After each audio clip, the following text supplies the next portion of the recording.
Tell me about Unstoppable with Wesley Snipes. With Wesley Snipes. With Wesley Snipes. Yeah, that that was actually the first script that I sold.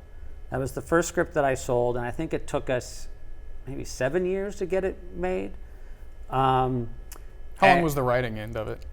How long were you working on it? Well, I worked on it for a couple of years. We sold it. We optioned it again. I was fired off of it.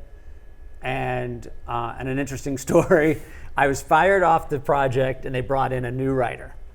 And then he did a draft. And then they found a director that they really liked. And they didn't know that I was working with that director on 2 other projects. So when he loved this script and then he found out that I had written it and I was working on him on 2 other ones, he said, well, I want to bring Tom back.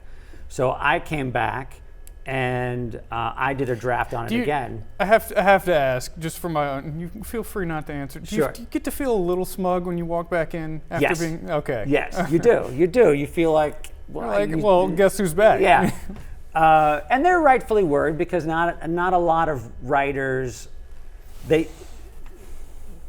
because of writer arbitration, they go, okay, well, let's go back to my previous draft, where I wasn't as interested in that. I definitely wanted to take the writer that came after me, like what of his worked, what didn't work, and how do we implement and make this kind of better. So it takes everybody kind of just being a pro at that point. And then oddly enough, that director fell out and he moved on to another project and we brought in a new director who I got along great with. And that's another film that's largely, a disappointment.